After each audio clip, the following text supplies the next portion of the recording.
दोस्तों हम लोग अभी इस वीडियो के अंदर बीपीएससी शिक्षक भर्ती 2023 के अंदर भारतीय राष्ट्रीय आंदोलन जो आपके सब्जेक्ट में है, आपके सिलेबस के अंदर है, इससे संबंधित महत्वपूर्ण फैक्ट साथ साथ में हम आप लोगों को याद करने के लिए शॉर्ट ट्रिक के माध्यम से समझाने का प्रयास करेंगे। और ये भारतीय राष्ट्रीय आंदोलन प्राथमिक से लेके उच्च माध्यमिक शिक्षक अभ्यर्थियों के लिए अति महत्वपूर्ण होगा, क्योंकि सभी के सिलेबस में भारतीय राष्ट्रीय आंदोलन को शामिल किया गया है। तो दोस्तों, समय ज़्यादा नहीं बिताते हुए हम लोग इस वीडियो को शुरू करते हैं। आप लोग इस वीडियो के अंदर शुरू से अंत तक ज़रूर बने रहिएगा। साथ-साथ में आप अभी तक हमारे यूट्यूब चैनल पर पहली बार आए हैं तो निश्चित रूप से सब्सक्राइब कर लीजिए दोस्तों। चलिए शुरू करते हैं। दोस्तों हम लोग बात करें भारतीय राष्ट्रीय आंदोलन, तो भारतीय राष्ट्रीय आंदोलन का जो शुरुआत माना जाता है वो 1885 ईस्वी से ही माना जाता है। और 1885 में जिस समय भारतीय राष्ट्रीय कांग्रेस की स्थापना होती है, यानी कांग्रेस की स्थापना 1885 में होती है, तभी से भारत के अंदर में भारतीय राष्ट्रीय आंदोलन के चरण यानी भारतीय राष्ट्रीय आंदोलन का अवधि माना जाता है। अगर हम लोग बात करें भारतीय राष्ट्रीय आंदोलन को 3 प्रमुख भागों में बाँटा जा सकता है, बाँटा गया है। ये भी पढ़ने योग्य है, ये एग्ज़ाम में पूछा जाता है कि भारतीय राष्ट्रीय आंदोलन के कितने चरण हैं? 3 चरण हैं। पहले चरण को हम लोग देखेंगे 1885 से लेके 1905। 1885 जिस समय भारतीय राष्ट्रीय कांग्रेस की स्थापना होती है, तब से लेके जब बंगाल का विभाजन किया जाता है, तब तक ये प्रथम चरण के अंदर पढ़ेंगे, जिसको कि हम लोग उदारवादी चरण के नाम से भी जानते हैं। यानी भारतीय राष्ट्रीय आंदोलन का प्रथम चरण को उदारवादी चरण के नाम से जानते हैं, जो जिसका की अवधि है 1885 से लेके 1905 ईस्वी तक। द्वितीय चरण की बात करें तो द्वितीय चरण 1905 से 1919 भी कभी-कभी देखने के लिए एक बुक में मिलेगा। वैसे हम आप लोगों को 1905 से लेके 1920 का जो समय है, इसको उग्रवादी यानी द्वितीय चरण के अंदर पढ़ेंगे। उसी तरह तृतीय चरण 1920 से लेके 1947 का बीच का जो समय है, ये तृतीय चरण है। और तृतीय चरण को हम लोग गांधी युग के नाम से जानते हैं। ये भी इम्पोर्टेंट है, कई बार एग्जाम में प्रश्न सीधा-सीधा पूछा गया कि गांधी युग का जो अवधि है वो कब से कब तक माना जाता है, और इसमें तीनों ऑप्शन देखने के लिए मिलेगा। तो ये भी ध्यान रखिएगा, भारत के अंदर तृतीय चरण जो है, तृतीय चरण 1920 से 47 के बीच में है, और इसको गांधी युग के नाम से जानते हैं। दोस्तों अगर हम लोग बात करें इंडियन नेशनल मूवमेंट, अब जब भी हम लोग यूज करेंगे इंडियन नेशनल मूवमेंट को, तो आईएनएम के नाम, आईएनएम शॉर्ट में हम लोग लिखेंगे INM, Indian national movement. Indian national movement की पृष्ठभूमि की बात करें तो इंडियन नेशनल कांग्रेस सॉरी भारतीय राष्ट्रीय आंदोलन की जरूरत किस किस रूप में हुई है, उसके सबसे पहले हम लोग पृष्ठभूमि की बात कर लेते हैं। तो सबसे पहले जानते हैं 1599। 1599 में लंदन में एक कंपनी की स्थापना होती है 1599 में। और इस कंपनी का जो नाम है तो ध्यान रखिएगा, the governor and company of merchants of the London trading into the East Indies. इस तरह से 1899 में लंदन के अंदर एक कंपनी स्थापित होती है। इस कंपनी का नाम है the governor and company of merchants of the London trading into the East Indies. तो इस तरह से इस कंपनी का गठन 1599 में होता है। और यही कंपनी 31 दिसंबर 1600 ईस्वी को इंग्लैंड की महारानी एलिजाबेथ के द्वारा, है ना, 31 दिसंबर 1600 ईस्वी को इंग्लैंड की महारानी हुआ करती थी उस समय एलिजाबेथ ने पूर्वी देशों के साथ 15 वर्षों का व्यापार करने का अधिकार के साथ में भेजा। ध्यान रखिएगा, 31 दिसंबर 1600 इंग्लैंड की महारानी एलिजाबेथ ने इस कंपनी को पूर्वी देशों के साथ 15 वर्षों के व्यापार का अधिकार देकर ये पूर्वी देशों के लिए भेजा। और जैसे ये भारत के अंदर आती है ईस्ट इंडिया कंपनी, तो ईस्ट इंडिया कंपनी 31 दिसंबर 1600 को भारत आने के बाद यहाँ दो प्रमुख युद्ध इस अंग्रेजों के द्वारा लड़ा जाता है। पहला जो युद्ध होता है, दो प्रमुख युद्ध में पहला युद्ध है प्लासी का युद्ध। तो जब ये प्लासी का युद्ध होता है 23 जून 1757 को, ध्यान रखिएगा प्लासी का युद्ध 23 जून 1757 को अंग्रेजी सेनाओं का नेतृत्व कर रहा था रॉबर्ट क्लाइव, और बंगाल का जो नवाब था उस समय, तो ध्यान रखिएगा सिराजुद्दौला। अंग्रेजी सेना का नेतृत्व रॉबर्ट क्लाइव और बंगाल का जो गवर्नर था सिराजुद्दौला, इन दोनों के बीच में 23 जून 1757 को प्लासी का युद्ध होता है। और इस प्लासी के युद्ध में सिराजुद्दौला की पराजय और ध्यान रखिएगा रॉबर्ट क्लाइव की जीत होती है। इसी के साथ जैसे प्लासी का युद्ध समाप्त होता है और अंग्रेजी सेना का विजयी होता है, उसमें भारत में औपनिवेशिक शासन की शुरुआत करता है। औपनिवेशिक यही 1757 के प्लासी के युद्ध के बाद भारत में अंग्रेजी सेनाओं ने वो औपनिवेशिक शासन की शुरुआत, और इस औपनिवेशिक शासन की शुरुआत जैसे ही होती है तो यहाँ पर शोषण की भावना उत्पन्न होती है, और ये शोषण की भावना उत्पन्न होने की क्या क्या प्रतिक्रियाएं होती है। इसी शोषण के जो प्रतिक्रियाएं होती है, उस प्रक्रिया में विभिन्न विद्रोह का जन्म होता है। विभिन्न विद्रोह अलग अलग क्षेत्रों में अलग अलग विद्रोह होता है। अगर हम लोग बात कर लें 1857 का विद्रोह, 1857 का विद्रोह जिसको स्वतंत्रता संग्राम की पहली लड़ाई माना जाता है, तब से लेके 1757, तो इस बीच का जो समय ये 100 वर्ष, इस 1757 में अंग्रेजों ने भारत में पहली युद्ध जीता था, प्लासी का युद्ध, और 1857 आते आते यानी ये पूरे 100 वर्षों में पूरा आधिपत्य भारत पर अंग्रेजों का हो गया। 1757 से लेकर 1857 के बीच का 100 वर्षों में पूरा आधिपत्य अंग्रेजों का हो गया भारत पर और शासन शुरू कर दिया। तो इस तरह से 1835 में देखिए हुआ क्या था। 1835 ईस्वी में अंग्रेजी की भाषा का माध्यम, यानी कि भारत में अंग्रेजी भाषा का माध्यम बनाया गया था 1835 में। अंग्रेजी भाषा का माध्यम इसलिए अंग्रेजों ने बनाया था क्योंकि ये भाषा के माध्यम से पूरे भारत पर शासन किया जाए, और अलग अलग क्षेत्रों में क्षेत्रीय भाषा बोली जाती थी, वो सभी लोगों को समझ में नहीं आती थी। इसी कारण से 1835 में अंग्रेजों ने एक भाषा की शुरुआत की, अंग्रेजी भाषा, है ना, लॉर्ड मैकाले, इसको भी ध्यान रखिएगा। साथ साथ में 1853 में भारत के अलग अलग जगह को जोड़ने के लिए, अलग अलग पहुंचने के लिए भारत में 1853 ईस्वी में भारतीय रेल की शुरुआत की जाती है। अब हम लोग बात कर लेते हैं आगे भारत का क्षेत्रीय राजनीतिक संगठन। भारत के क्षेत्रीय राजनीतिक संगठन की बात करें तो पहला क्षेत्रीय राष्ट्रीय संगठन, भारत का पहला क्षेत्रीय राष्ट्रीय संगठन जिसका नाम है लैंड होल्डर सोसाइटी, बेहद इंपॉर्टेंट है ये दोस्तों, ध्यान रखिएगा।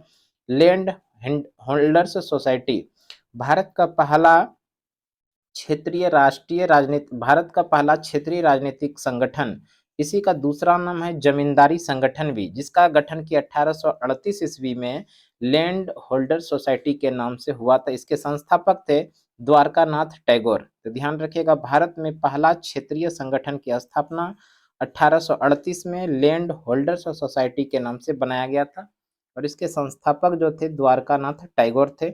इसके सदस्य जो थे, सदस्य के रूप में राधाकांत दास, काली कृष्ण और प्रसन्न कुमार घोष, तो ये तीनों व्यक्ति जो थे लैंड होल्डर सोसाइटी के सदस्य थे। 1838 में लैंड होल्डर सोसाइटी का गठन कोलकाता में किया गया था। तो ये भी ध्यान रखिए कोलकाता में, और किसके द्वारा, द्वारका नाथ टैगोर के द्वारा, और इसके सदस्य जो थे राधाकांत दास थे, काली कृष्ण थे और प्रसन्न कुमार घोष थे। दोस्तों आगे बात कर लेते हैं 1813 ईस्वी में एक चार्टर एक्ट आता है, इसको बोला जाता है 1833 के चार्टर एक्ट, और इसी 1833 के चार्टर एक्ट के द्वारा ईस्ट इंडिया कंपनी का नाम दिया गया। अभी तक जो कंपनी था मर्चेंट नेवी के नाम से कंपनी, उस कंपनी का नाम 1833 ईस्वी के चार्टर एक्ट के द्वारा ईस्ट इंडिया कंपनी दिया गया। तो ध्यान रखिएगा ईस्ट इंडिया कंपनी का नाम कब पड़ा, तो 1833 के चार्टर एक्ट के द्वारा। आगे बात करते हैं अब हम लोग कांग्रेस। कांग्रेस, ये जो कांग्रेस शब्द है इसके ये बेहद ही इंपॉर्टेंट है। कांग्रेस के बारे में पूरा डिटेल से हम लोग जानते हैं। सबसे पहले बात करें कांग्रेस, ये कांग्रेस जो है, कांग्रेस का शाब्दिक अर्थ क्या होगा। कांग्रेस के शाब्दिक अर्थ की बात किया जाए तो कांग्रेस का जो शाब्दिक अर्थ होता है वो एक प्रकार का, इसका अर्थ संस्था है, और ये संस्था किस लिए बनाई गई थी, नीतियों पर विचार विमर्श करने के लिए। कांग्रेस एक प्रकार की संस्था, और ये संस्था का गठन किया गया था नीतियों पर विचार विमर्श करने के लिए। कांग्रेस कहाँ से प्रेरित है, तो ध्यान रखिएगा ये अमेरिका का जो संसद भवन है, अमेरिका में जो संसद भवन उसी का नाम है कांग्रेस, इसलिए अमेरिका से प्रेरित है। अगर हम लोग बात करें कांग्रेस, कांग्रेस का प्रारंभिक नाम जो था वो भारतीय राष्ट्रीय संघ था। ध्यान रखिएगा जिस समय कांग्रेस की स्थापना होती है तो भारतीय राष्ट्रीय संघ के नाम से ही स्थापना होता है। फिर बाद में भारतीय राष्ट्रीय संघ का नाम परिवर्तित करके भारतीय राष्ट्रीय कांग्रेस रखा गया। बाद में इसी भारतीय राष्ट्रीय संघ का नाम परिवर्तित करके, नाम बदल करके भारतीय राष्ट्रीय कांग्रेस किया गया, और ये नाम बदलने का जो नामांकन किया वो दादा भाई नेहरू जी का नाम जरूर याद रखिएगा। कांग्रेस का नामकरण का श्रेय किसे जाता है? दादा भाई नेरोजी। भारतीय राष्ट्रीय संघ का नाम बदलकर भारतीय राष्ट्रीय कांग्रेस रखने में सबसे बड़ा अगर किसी का योगदान है तो वो दादा भाई नौरोजी। और ये सवाल कितना बार पूछा भी जा चुका है कि कांग्रेस के नामकरण का श्रेय किसे जाता है, तो ध्यान रखिएगा दादा भाई नेरोजी। आगे हम लोग बात कर लें कि सर्वप्रथम जानकारी इस कांग्रेस के बारे में, सर्वप्रथम जो हमको जानकारी मिलता है वो कहाँ से मिलता है, तो ध्यान रखिएगा सर्वप्रथम जानकारी यानी कांग्रेस की जानकारी सर्वप्रथम 5 दिसंबर 1885 को भारत के अंदर एक समाचार पत्र प्रकाशित हुआ था जिसका नाम है हिंदू, और इसी हिंदू में कांग्रेस के बारे में छपा था। और यहीं से फिर बाद में भारतीय राष्ट्रीय कांग्रेस बना और इसके बारे में अलग अलग जानकारी हम लोगों को मिलना शुरू हुआ। आप लोग से पूछा जाए सर्वप्रथम जानकारी कहाँ से मिला था, तो हिंदू एक समाचार पत्रिका है जिसका नाम है हिंदू, इसी हिंदू में 5 दिसंबर 1885 को प्रकाशित हुआ था कांग्रेस। आगे बात करें कांग्रेस की स्थापना, तो कांग्रेस की स्थापना की बात करें दोस्तों, तो कांग्रेस की स्थापना 28 दिसंबर 1885 को एलन एक ऑक्टेवियम ह्यूम यानी इसी को बोलते हैं ए ओ ह्यूम। अब हम लोग जो इसको शॉर्टकट में लिखेंगे ए ओ एच, तो ए से एलन हो जाएगा, ओ से ऑक्टेवियन और एच से ह्यूम। तो ध्यान रखिएगा कांग्रेस की स्थापना 28 दिसंबर 1885 को एओएच के द्वारा यानी एलन ऑक्टेवियन ह्यूम के द्वारा। और ये एलन ऑक्टेवियम ह्यूम जो थे एक आईसीएस अधिकारी थे, रिटायर्ड आईसीएस अधिकारी। ये भी कई बार एग्जाम में प्रश्न देखने के लिए मिला है। एओ ह्यूम पेशे से क्या थे, तो ध्यान रखिएगा आईसीएस अधिकारी थे। अगर हम लोग आगे बात करें भारतीय राष्ट्रीय कांग्रेस की स्थापना यानी कांग्रेस की स्थापना के समय भारत के गवर्नर जनरल या फिर वायसराय कौन थे, ध्यान रखिएगा यहाँ से भी प्रश्न पूछा जा चुका है। भारतीय राष्ट्रीय कांग्रेस की स्थापना के समय भारत का गवर्नर जनरल या वायसराय कौन था, तो उस समय जो भारत के वायसराय थे लॉर्ड डफरिन थे। ध्यान रखिएगा भारतीय राष्ट्रीय कांग्रेस की स्थापना के समय यहाँ का वायसराय कौन था, तो डफरिन था। दोस्तों हम लोग वायसराय की बात करें तो ये वायसराय 1858 में भारत शासन अधिनियम के द्वारा वायसराय का पद सृजित किया गया था। 1858 के अधिनियम के द्वारा वायसराय के नाम को सृजित किया गया था, ध्यान रखिएगा। अगर हम लोग वायसराय इसके अलावे बात करें 1857 में तो ध्यान रखिएगा ये मेरठ क्रांति हुआ, तो इसी मेरठ क्रांति का दूसरा नाम है स्वतंत्रता संग्राम। भारत का पहला स्वतंत्रता संग्राम 1857 की क्रांति। इसी 1857 की क्रांति के बाद अंग्रेजों ने यानी ब्रिटेन के शासकों ने एक भारत में नया अधिनियम लेकर आता है जिसका नाम है 1858 शासन अधिनियम। इस अधिनियम के द्वारा भारत में एक नए पद सृजित किए जाते हैं जिसको वायसराय के नाम से जाना जाता है। और इस समय ईस्ट इंडिया कंपनी को शासन करने का अधिकार समाप्त किया और इसके स्थान पे क्राउन रूल आया।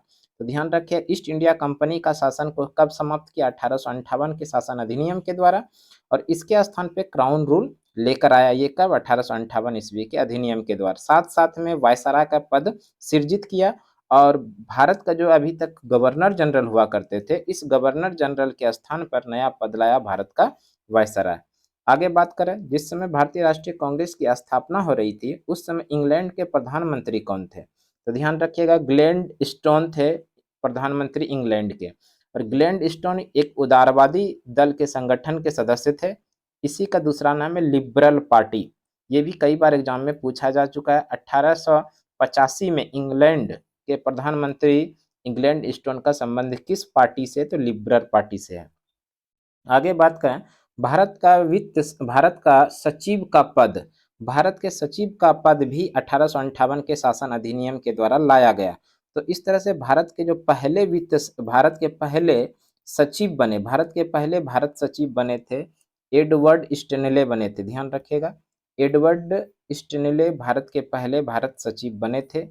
अगर हम लोग बात कर लें क्या जरूरत पड़ी कि ए.ओ. ह्यूम ने कांग्रेस की स्थापना की, कांग्रेस की स्थापना का उद्देश्य क्या था कि क्यों इसकी जरूरत पड़ी उसके बारे में हम लोग बात करें तो उसके बारे में जानकारी जो हम लोगों को मिलती है कांग्रेस के संस्थापक ए.ओ. ह्यूम के एक दोस्त या फिर उसी को सहकर्मी या जीवनीकार कह सकते हैं, इनका नाम था, जीवनीकार का नाम था विलियम वेडरबर्न। इंपॉर्टेंट है, विलियम वेडरबर्न के अनुसार ए.ओ. ह्यूम की जीवनी जो प्रकाशित हुई थी 1913 में, ए.ओ. ह्यूम का जीवनीकार यानी इसका जीवनी किसने लिखा था, विलियम वेडरबर्न ने। और इसी विलियम वेडरबर्न ने ए ओ ह्यूम ने जो भारतीय राष्ट्रीय कांग्रेस की स्थापना किया था, क्यों किया था, इसके बारे में बताया है। क्या-क्या बताया उसके बारे में जानते हैं। सबसे पहले जानते हैं 1878 में के वर्तमान वायसराय, 1878 ईस्वी में जो वर्तमान के वायसराय हुआ करते थे उनका नाम है लॉर्ड लिटन। क्या नाम था? 1878 के वर्तमान में वायसराय लॉर्ड लिटन थे। इसके समय को भारत में महाविस्फोटक वर्ष माना जाता है। जिस समय की भारत में शासन कर रहे थे लॉर्ड लिटन ने, इनके शासनकाल को भारत में महाविस्फोटक माना जाता है। क्यों माना जाता है? क्या विशेष था? इसके बारे में जानते हैं। अब देखिए इसमें विलियम बेडरबर्ड ने जो बताया है कि ए ओ ह्यूम के जीवनीकार थे विलियम बेडरबर्ड। साथ-साथ में ए ओ ह्यूम जीवनी की प्रकाशन जो हुआ था वो 1913 में प्रकाशित हुआ था। लॉर्ड लिटन के शासनकाल को भारत का विस्फोटक कारागार साबित हुआ था। ये किसने बता रहा है? विलियम बेडरबर्ड ने बता रहा है। किसकी जीवनी में? ए ओ ह्यूम की जीवनी में इसके बारे में बता रहा है। अब विस्फोटक क्यों माना जाता है? क्यों कहा जाता है कि लॉर्ड लिटन के शासनकाल को विस्फोटक का वर्ष माना जाता है, यानी समय शासनकाल माना जाता है? इसका खराब नीतियाँ क्या-क्या थी? तो खराब नीति की बात करें तो 1877 में पहली बार दिल्ली दरबार का आयोजन किया गया था। तो ध्यान रखिएगा 1877 ईस्वी में लॉर्ड लिटन के समय में ही पहली बार दिल्ली दरबार का आयोजन किया गया था। और वैसे ध्यान रखिएगा भारत में अभी तक 3 बार दिल्ली दरबार का आयोजन किया गया, जिसमें से पहली बार दिल्ली दरबार का आयोजन किया गया था 1877 में। और इस समय यहाँ के जो वायसराय हुआ करते थे लॉर्ड लिटन, इस लॉर्ड लिटन ने जब दिल्ली दरबार का आयोजन किया तो इस समय इंग्लैंड की महारानी विक्टोरिया भारत आने वाले थे। और इस समय भारत में बहुत ज़्यादा अकाल पड़ा था, यानी कि भयंकर अकाल था। उस अकाल के दरमियान ज़रूरत से ज़्यादा खर्च किया जा रहा था। इसी का विरोध कर रहे थे भारत के लोगों ने, जिसे कि हम लोग कहा जाता है ये महाविस्फोटक। साथ-साथ में इसके अलावे इन्होंने लॉर्ड लिटन ने आईसीएस की परीक्षा में उम्र सीमा 21 वर्ष से कम करके 19 वर्ष किया था। अधिकतम क्या हुआ, यानी कि जिनका उम्र मैक्सिमम 19 वर्ष है वही फॉर्म भर सकते हैं। 19 वर्ष से अधिक उम्र वाले अभ्यर्थी आईसीएस की परीक्षा में नहीं बैठ सकते थे। ये भी लॉर्ड लिटन के द्वारा एक खराब नीति था। इसके अलावा 1878 ईस्वी में वर्नाक्युलर प्रेस एक्ट लागू किया था लॉर्ड लिटन के द्वारा। 1878 ईस्वी में वर्नाक्युलर प्रेस एक्ट, और इसके साथ 1878 में आर्म्स एक्ट भी लाया, जिसको शस्त्र अधिनियम कहते हैं। लॉर्ड लिटन के असंतोष नीति को समाप्त करने के लिए, है ना, इस इन सभी नीतियों को ही कहा जाता है कि लॉर्ड लिटन का शासनकाल जो है एक महाविस्फोटक शासनकाल माना जाता है। इनके खराब नीति को समाप्त करने के लिए, इनके नीति को, असंतोष नीति को समाप्त करने के लिए एक मंच की ज़रूरत थी। एक मंच की ज़रूरत थी और इस मंच पर अपनी बातें, अपनी समस्याओं को आराम से रख सके। इसे समाधान करने के लिए एक मंच यानी एक संस्था की ज़रूरत थी और इसी संस्था का स्थापना भारतीय राष्ट्रीय कांग्रेस के रूप में ए.ओ. ह्यूम के द्वारा किया जाता है। ये सारी जानकारी उनके जीवनीकार, उनके सहकर्मी जो थे, उन्होंने ही इनके जीवनी के बारे में, जीवनी में ऐसा बात लिखा है। दोस्तों हम लोग आज का क्लास इतना ही रहने देते हैं। अगले क्लास में हम लोग भारतीय राष्ट्रीय कांग्रेस से संबंधित और इसके अलावा जो महत्वपूर्ण फैक्ट बनेगा, हम आप लोगों को इसी चैनल के माध्यम से बताने का प्रयास करेंगे। हमें उम्मीद है कि ये वीडियो आप लोगों के लिए ज़रूर उपयोगी साबित होगा। तो आज के क्लास के लिए इतना ही। अगले क्लास में फिर से अगले दिन मिलते हैं। तब तक के लिए धन्यवाद। जय हिंद।